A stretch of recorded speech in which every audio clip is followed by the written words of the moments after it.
bonjour. Donc, je suis maintenant, actuellement, depuis le mois de janvier, à la retraite de mon enseignement à l'Université de Poitiers, mais je continue la recherche dans un laboratoire de l'Université de Paris qui s'occupe justement de l'acquisition du langage et tout ce qui est capacité cognitive des nourrissons, donc de tous jeunes enfants, nourrissons et jeunes enfants. Alors, moi, je suis plus spécialisée dans tout ce qui est l'acquisition du langage chez les enfants qui ont 2 langues ou 3 langues dans leur environnement.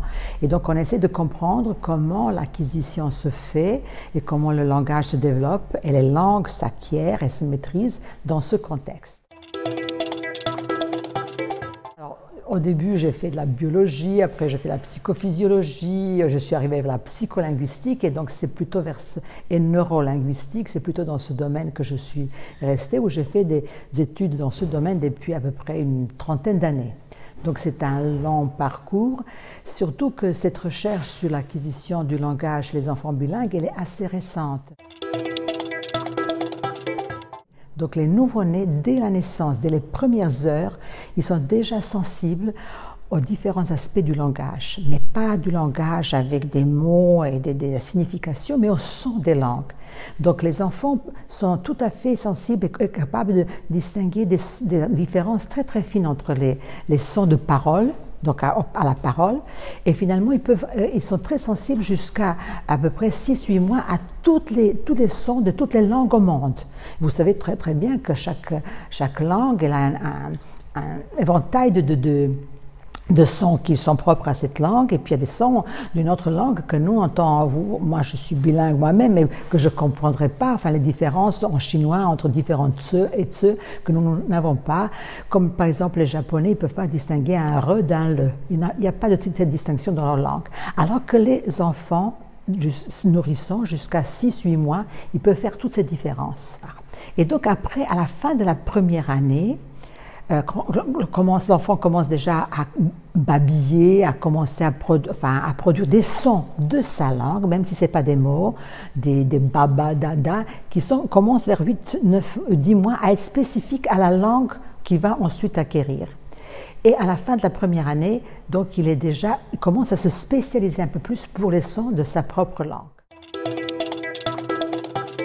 Ils sont vraiment tout de suite capables, dès les premiers jours de vie, de savoir qu'il y a 2 langues dans leur environnement. On a fait des études avec des femmes volontaires qui étaient elles-mêmes bilingues et on a testé leurs enfants à la naissance pour savoir s'ils ont une préférence pour les langues de leur mère. Donc ils ne montraient pas de préférence, alors que les enfants monolingues montraient la préférence pour la langue de leur mère par rapport à une langue étrangère. Et finalement, au cours des mois, et avant la fin de la première année, l'enfant il commence vraiment à bien distinguer les 2 langues, perceptivement, il ne parle pas encore.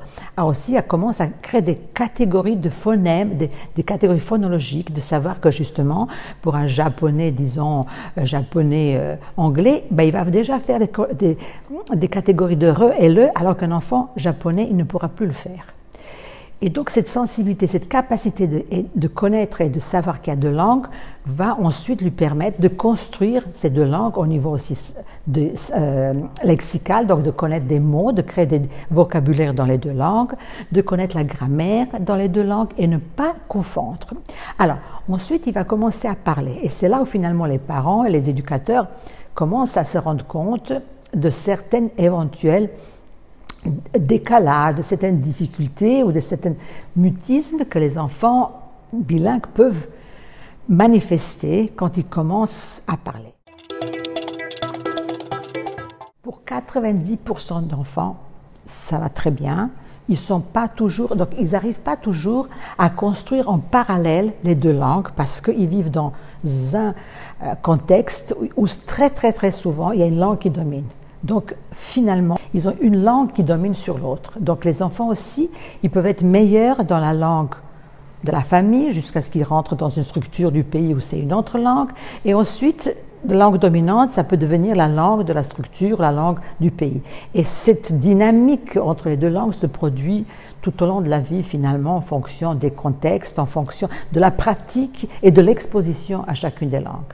Donc on suit cette évolution, ce développement du langage chez l'enfant, mais avec aussi beaucoup de patience et beaucoup pas d'inquiétude, mais un peu de patience et d'intérêt, d'attention pour savoir est-ce que finalement ce développement se passe normalement, est-ce que les langues ils vont finalement pouvoir être maîtrisées de façon tout à fait plus ou moins équilibrée. Il n'y a pas de difficulté, ni cognitive, ni psychologique, sauf si il y a une intervention négative par rapport à ces langues, pour que l'enfant n'acquiert sans difficulté et de façon tout à fait spontanée 2 ou 3 langues. Donc il y a des grandes variabilités entre les enfants monolingues, pour commencer à parler.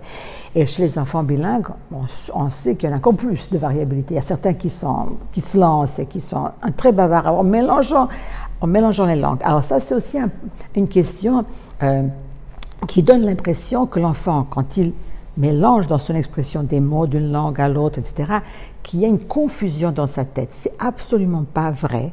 C'est pas du tout parce que il s'est confus dans sa tête, c'est parce que quand tu parles dans une langue, il y a des mots qui lui manquent dans cette langue, il met dans ce qu'il sait, et donc finalement, globalement, son vocabulaire, il faut le tester un peu, il faut un peu voir est-ce que il comprend bien, mais il n'a pas toujours à chaque moment les traductions de chaque mot dans l'autre langue. Donc il combine, parce qu'il est dans un acte de communication où c'est beaucoup plus important de pouvoir communiquer que de faire une phrase exacte, que les enfants monolingues ne le font pas non plus au même âge. Sauf que le regard se focalise dès qu'il y a des erreurs plus souvent et de façon un peu moins d'inquiétude quand c'est l'enfant bilingue qui a des difficultés par rapport à l'enfant monolingue, mais difficultés dans le sens de ne pas faire des phrases correctes, de mal prononcer, d'utiliser d'autres mots, etc.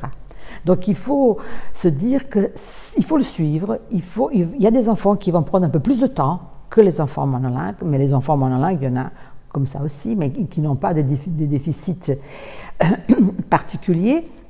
Mais de l'autre côté aussi, si les parents disent à 3 ans, il ne dit pas un mot, à la crèche ou à l'école, on voit qu'il ne parle pas, qu'il ne comprend pas, là, il faut quand même commencer un peu à se poser la question, chercher des raisons de cette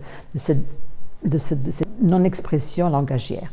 Donc il ne faut pas non plus penser que parce qu'il ne parle pas, c'est parce qu'il est bilingue, donc il faut arrêter une langue, mais de l'autre côté, il ne faut pas dire non plus, bah oui, il est bilingue, ça va prendre du temps, c'est normal. Il faut quand même être assez prudent et suivre quand il y a des difficultés. Mais en général, chez beaucoup, si les parents et si l'institution sont d'accord dans la façon dont les parents souhaitent et l'institution exige, souhaite aussi que l'enfant développe le langage. Et ici, on est en France et il faut qu'il apprenne le français absolument. Mais ça ne veut pas dire qu'il faut supprimer ou qu'il faut supprimer la langue maternelle. Et interdire aux parents, ça crée d'autres problèmes beaucoup plus graves que finalement le fait de ne pas pouvoir être au niveau du français comme les enfants monolingues de même âge. Alors je pense tout à fait, et tout ce qu'on sait par exemple à ce qui était introduit à l'éducation nationale sous l'impulsion de notre association aussi, d'instaurer une semaine des langues.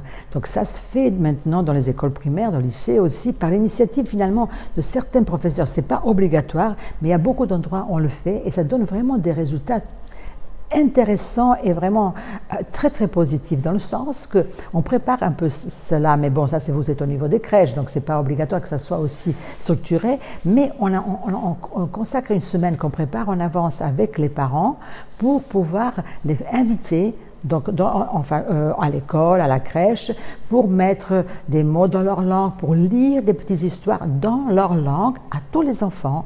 Et finalement aussi, on pratique quelque chose anglais aussi un peu construit, translanguaging.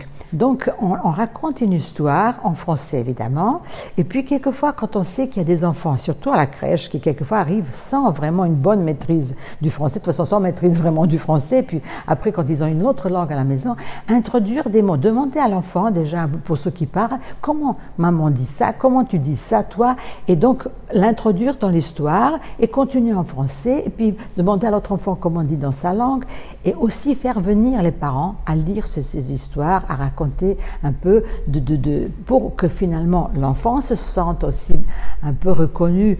Bon, la crèche c'est encore autre chose, mais dans l'école déjà maternelle, il sera reconnu un peu dans son intégrité.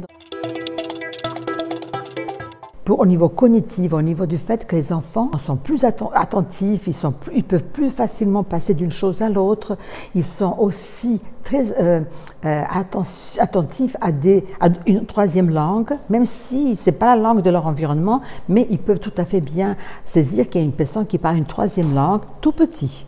Et donc aussi avoir des facilités d'apprendre une troisième langue, pas parce qu'ils sont plus doués, forcément, mais parce que ce système qu'ils ont développé, cette gymnastique, on peut dire, cognitive, mentale, leur permet de passer une troisième langue et d'utiliser ce qu'on appelle aussi métalinguistique. Ça veut dire connaissance sur la langue, de inconsciemment comparer les structures syntaxiques dans sa langue à celle de l'autre, à faire constamment des opérations qui leur permettent d'acquérir une troisième langue.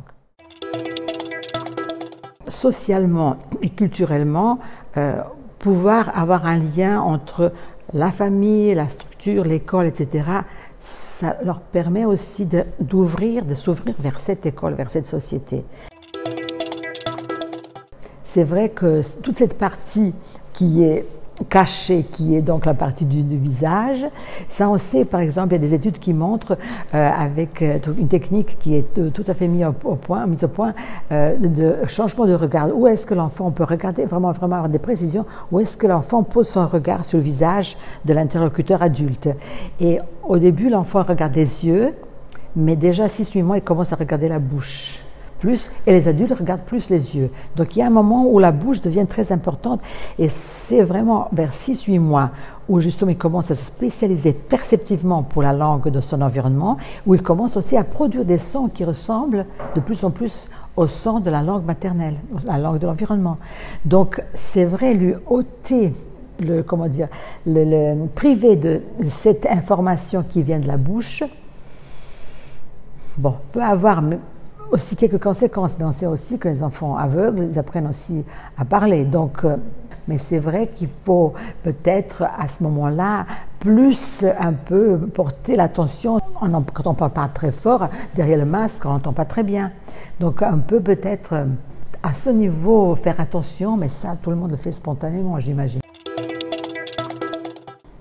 Alors voilà, donc moi je suis présidente maintenant de l'association qui s'appelle Bilingue et Plus, et c'est la suite d'une autre association qui a été créée en 2006, qui s'appelait Café Bilingue. Elle s'était transformée en Bilingue et Plus, et avec Bilingue et Plus on avait publié un petit glossaire, bienvenue, quelques mots pour le dire, destiné aux Français qui reçoivent les étrangers, et c'est en 14 langues avec l'anglais et le français, donc en 12 langues autres que l'anglais et le français, pour dire quelques mots de bienvenue aux gens qu'on reçoit. Même s'ils parlent le français, ça fait toujours plaisir de savoir que celui qui les reçoit aussi connaît quelques mots, même en le lisant, et puis corriger l'accent. Donc tout ça fait un rapport un peu plus chaleureux, plus humain par rapport à des différences de langue, de culture qui existent et qui sont réelles. Et puis on a aussi des activités, donc justement dans les écoles, on essaie de promouvoir le plus et d'aider les enseignants et les éducateurs à instaurer cette semaine des langues pour introduire les langues des enfants dans la sphère sociale et scolaire. Et puis on fait quelques événements aussi, on invite des écrivains qui écrivent en français, alors qu'ils sont venus d'ailleurs pour voir comment ça se fait. On avait fait aussi des événements sur la traduction, qu'est-ce qui est possible de traduire, qu'est-ce qui n'est pas, etc. Mais récemment, c'est notre activité principale, c'est vraiment intervenir au niveau de l'école et puis aussi se manifester. Plus aussi le diplôme universitaire que nous avons créé, que j'ai créé aussi à l'Université de Paris maintenant, qui est un diplôme destiné, qui dure 1 an à peu près, avec les modifications qu'on va introduire par rapport au confinement et comment faire les interventions à distance, qui donne un diplôme pour tout, enfin, qui est destiné aux professionnels de la petite enfance, aux médecins, orthophonistes, éducateurs, etc., pour justement qui s'appelle la compréhension et le développement de l'enfant bilingue, pour connaître différents aspects de son développement. Donc il y a des spécialistes, les meilleurs spécialistes en France dans ces domaines.